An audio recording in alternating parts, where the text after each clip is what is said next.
Welcome to Stories of Hope, brought to you by the Neurocritical Care Society, designed to uplift and inspire patients, their families and caregivers, and the healthcare providers who treat them. Stories of Hope feature patient-oriented stories, sharing experiences of those who have experienced neurological trauma or injury and have incredible stories to tell about their recovery. This episode is brought to you by the Curing Coma campaign, a campaign of the Neurocritical Care Society focused on awakening hope and finding a way to stop and cure instances of coma. On this episode of Stories of Hope, we hear the story of little Eli. Elijiah, known as Eli, and his parents Victor and Jannette discuss an April 2021 car crash that left Eli with a severed spinal cord and under the care of Dr. Varina Boerwinkle. Hello and good morning from Arizona. My name is Dr. Boerwinkle and I'm a neurocritical care physician here at the Phoenix Children's Hospital. And I'm here today with Elijiah Sanchez, his father, Victor Sanchez, and his mother, Jannette Dodge. And we're here to discuss Eli's injury, his coma, and the road to recovery that Eli has experienced. What happened to Elijiah? Back in April of 2021, you all were in a car accident and Elijiah was seriously injured. And he came to the Phoenix Children's Hospital where I was his neurocritical care physician in the ICU. And at that point in time, just hours after he'd come in, he had had scans of his brain and his spine.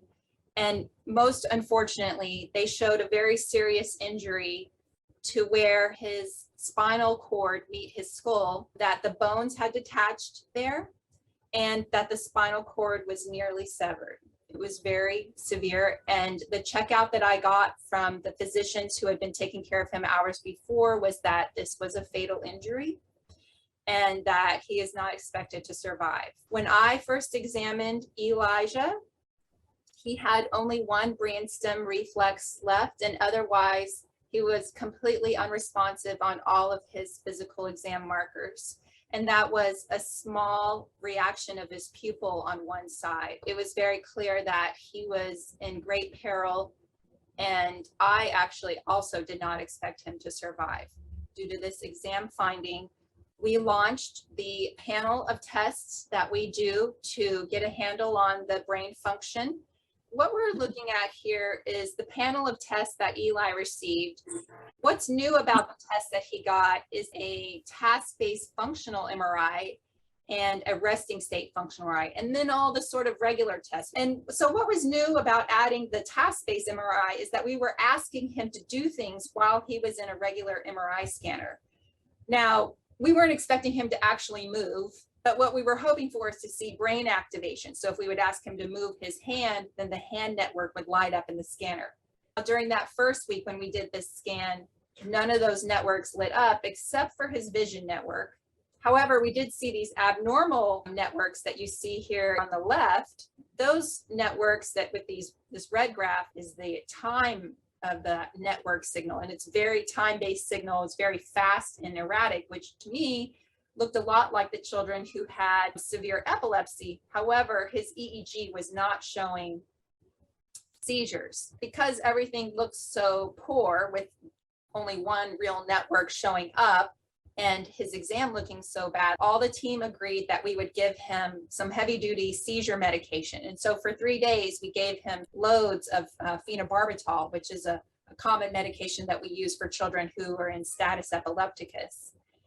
And by the second week, his exam had not changed. So we decided to repeat our panel of tests to see what it might tell us, because through this whole time, we were wondering if we were prolonging his suffering unnecessarily, and these tests might help guide us.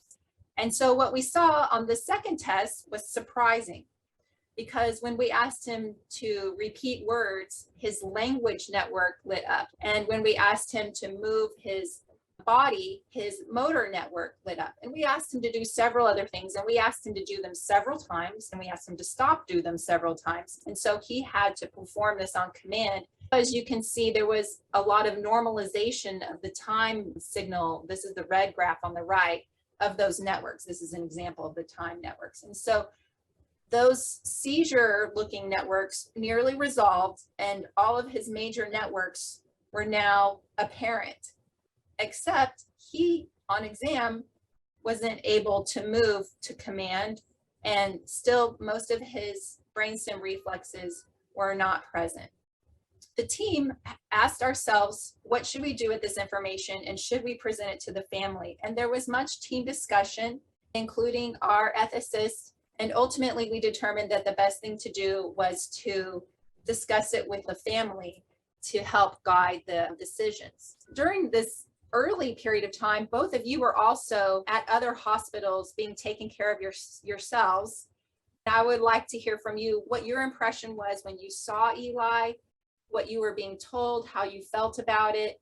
Yeah, I think the first memory I even have of waking up in the hospital was a care conference saying how critical Elijiah was. They had done some surgery. He was packed. He was swollen, connected to a bunch of stuff. It was a very difficult sight to see. And then being given that information the following morning was even more difficult. Was being told this is his situation.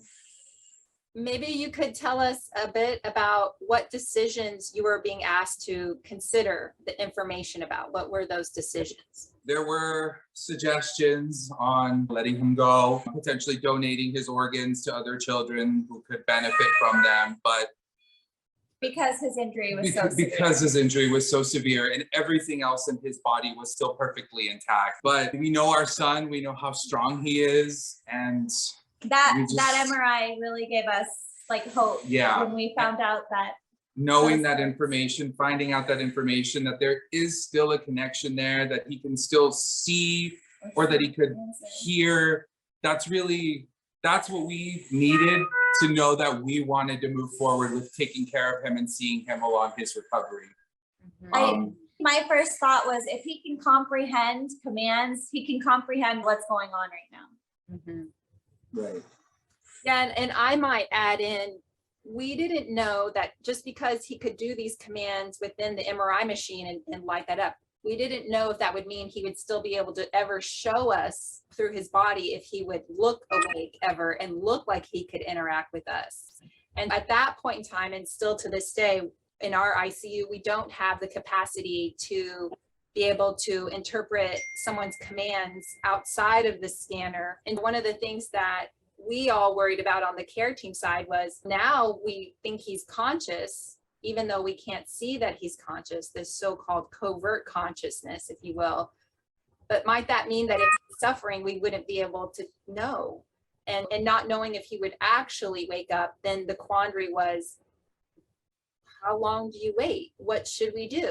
And so these were all unknowns at that point in time. And so I would say there we were around the second week. And how did it go from there for his recovery? What do you feel like he was experiencing that now in retrospect? And what were you all experiencing over that next, say, month in time? I mean, the first month was really just looking at his eyes and seeing that they would move, I guess. That was really the only sort of communication or contact that we had with him the first month until he got his spinal fusion. After the spinal fusion is where we noticed a huge difference. And it might have been because his spine's fused to his head now, and because there was some repairs done to his dura at the time during that surgery, and that probably helped keep any hydrocephalus from building up and potentially, causing pressure on his brain. Mm-hmm. So when do you feel like he was really first able to clearly respond to you? A week after his spinal fusion.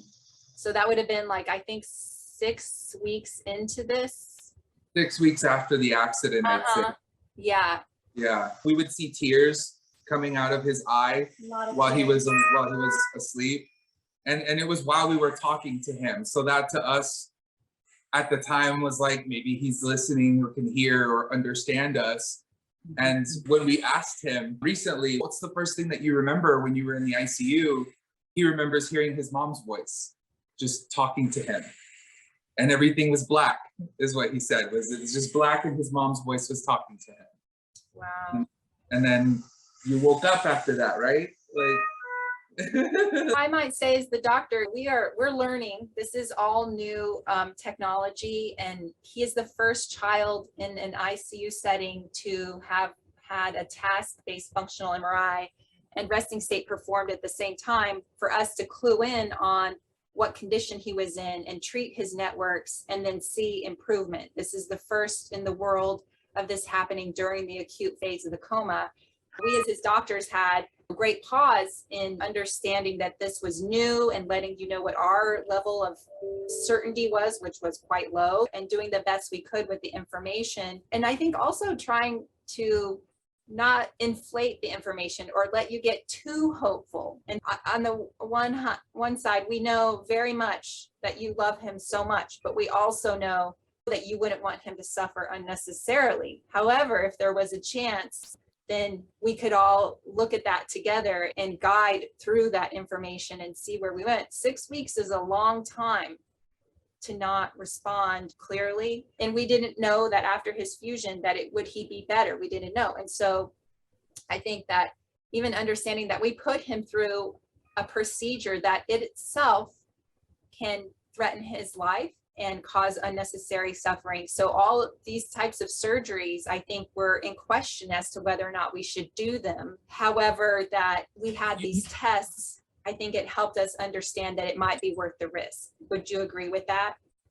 Yeah. I think I would agree with that. I think the first thing the neurosurgeon said to me was, I can do the surgery. I've done harder surgeries, but is this going to better your son's quality of life? I can't answer that question. This was a journey for the entire care team into something new, and it being a new way to think about the whole injury and possibilities that might not have been considered before without this type of technology. What is he able to do now so that the folks out there understand what has he recovered? Awesome. Yeah, we're excited to talk about that. He's able to use an eye gaze device. He's able to communicate to us by any yes or no question that we ask him. Either Elijiah, look up if he's in pain. Elijiah, look up if something hurts, or look down if something doesn't. He's able to answer even simple commands. Is Elijiah still 6 years old? Are you 6? He says no, he's 7. We just actually reintroduced him back to school. So his teacher's been doing at-home learning with him. And she says he's basically at that first grade mark. He can count up to 100. He can recognize sight words. These are huge things. He actually got to trial an eye gaze controlled wheelchair. He drove it up, and at first it was rough, but by the end of our stay in rehab, he was driving it up and down the gym, doing turns. So that, I feel, could really boost his independence. So we're looking into getting that soon for him. It's kind of like a tablet that you put in front of him, and he looks at it, and there's like controls on it that allows him to move his wheelchair forward, back, left, right. He can pick words, make sentences together. Wow. The other families out there whose children are experiencing coma, what would you like to say to them? That it is tough and it's hard to see your kid in a situation like that, but don't lose hope, because at some point they will hear you, they can hear you. You'll just know as like a parent that like your child can understand you in a way that no one else can, because you just, as their parent, have that connection with them, I feel. And an uncontrollable situation like what's happened to us, one thing you can control is the energy that's around your family and your son. And if you can make that happy and positive energy, they can feed off of that instead of a scared and a negative energy. What would you guys like to tell the doctors out there? We appreciate others' feedback. all the feedback. We received positive, and also got some negative, but it's their job. It's good to see the full spectrum, even though they may not be on the side that we want them to be. It's good to know, and we do appreciate them for that. but we also appreciate them for all the work and everything that they have to do to get to this point. Not everybody's ever gonna see a child like Elijiah, but if they can learn from him, I mean, that'd be great. Yeah. And something I might say is that this is all braced with the objective findings that we had with this test, that we actually had reason to hope. Whereas if we hadn't seen these things, it wouldn't necessarily be reasonable to expect doctors to give you hopeful information against all odds. It would be still good doctors to say, well, we're not seeing improvement or we're not seeing good signs. Just to let everyone know that you all are very reasonable in what you're saying here. My heart goes out to all of you, and thank you so much for teaching the world and being a light for other children. On behalf of the World Coma Day effort, we are so thankful and just so glad that you joined us today. We're so grateful for the opportunity, and thank you so much for everything that you've done. Thank you for listening to Stories of Hope, brought to you by the Curing Coma campaign. For more information about the Curing Coma campaign and additional resources, please visit curingcoma.org. Don't forget to subscribe and be notified whenever a new episode is released.